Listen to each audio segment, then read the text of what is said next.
going to make a couple of assumptions too that I'll lay out as I'm introducing my thoughts on this.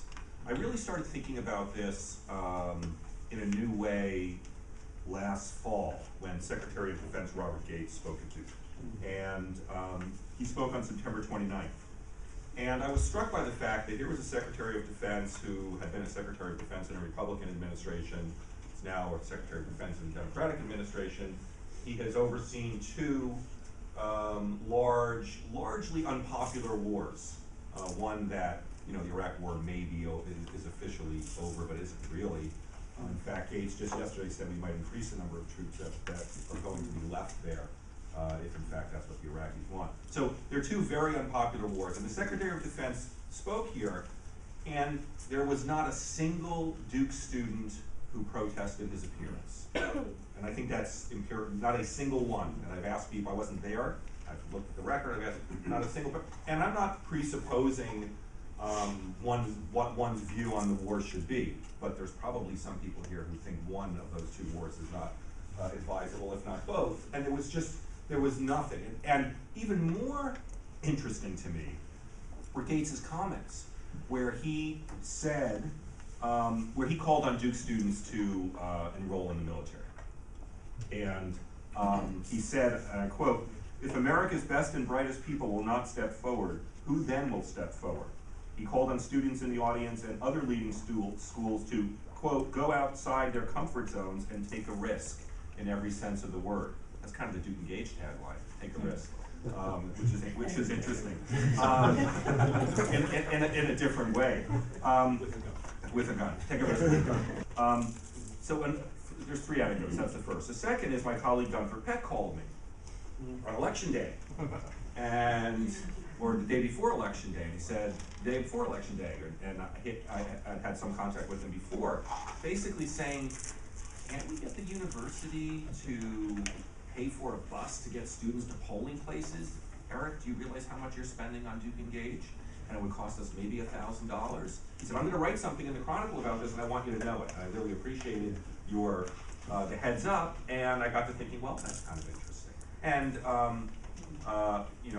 some sense, and Gunther, you might know this better than I do, that the general turnout of Duke students in the last election was quite high, but that has historically not been very high. And national trends actually show that the youth turned out in great numbers for the 2008 campaign. That's already declining in state elections, and there's not much hope that we're going to hold on to that youth involvement. So that was the second anecdote. And then the third was, I was at a conference this weekend in Washington where a colleague of mine who runs a very large civic engagement center at an Ivy League school that's very deeply involved in its local community, he's been at this for a long time. He's one of, I'm not going to use his name because I don't know, I didn't ask him if I can share his off the record comment. But he basically said, I used to be kind of a leftist and a radical, and then I got into this business, and I don't talk about my politics anymore. I'm running a civic engagement center that's deeply involved in the schools in my community, and I'm talking to very big donors, and I'm talking to the president of the university. I just heard from a member of the Board of Trustees of Teach for America that 16% of Duke seniors applied to Teach for America this year. 16% of the seniors. And that was just confirmed in a conversation I had with the head of the Career Center. So we are active, I think, in a moral sense, in an intellectual sense, in natural disasters around the world. I'm always very proud of Duke University and students, faculty, and staff when Katrina hit New Orleans, the tsunami. I remember feeling deeply proud and touched when I was walking across campus after my house course one night, and there was a group of students in front of the chapel who were organizing around getting support for the victims of the floods in Pakistan. And so you can walk around campus and see that all the time. And that's, I think, a really good thing. So the question for me is not so much whether we're engaged, but what kind of engagement that we're involved in. There's also a normative argument here, and I'm just going to make an assumption. You can get away with a lot when you make assumptions. And I'm going to do that just for the purposes of our conversation. Do we have any economists in the room? Okay, so I can tell this little story about the kind of assumptions economists make. Some of you probably heard this story, but there's a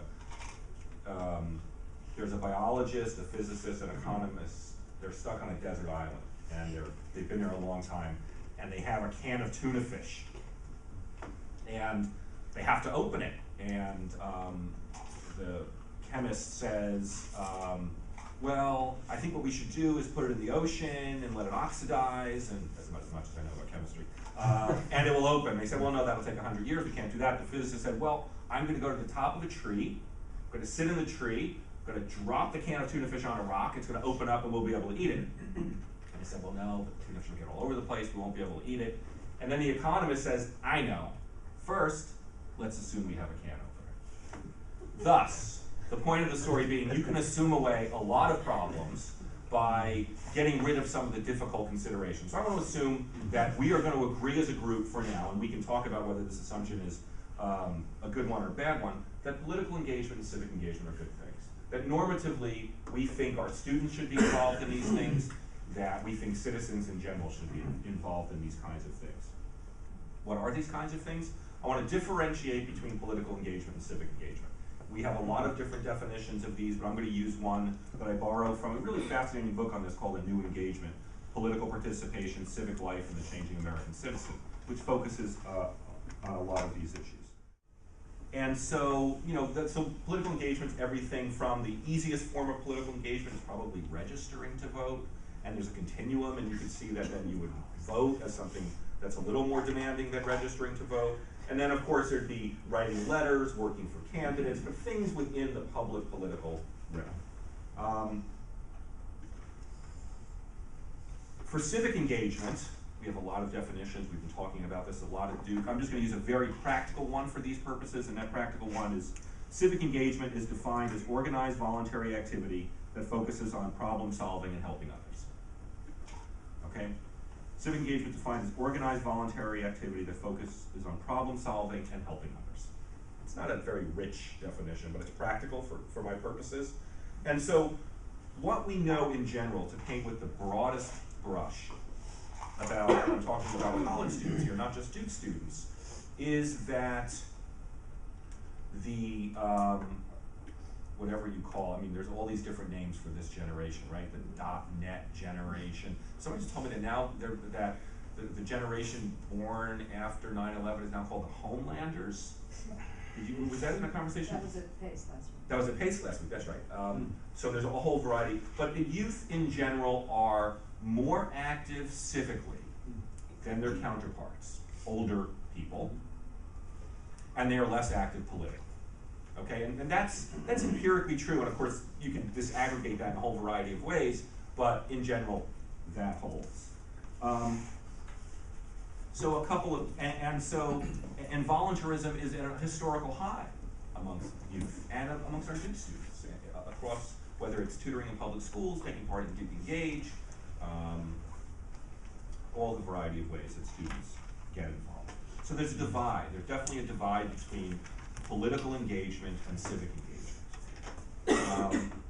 So when I think about college campuses, I have a couple of observations to make. One is historically, and Bob will talk more about this in his comments that follow mine, we have been leaders in political activity.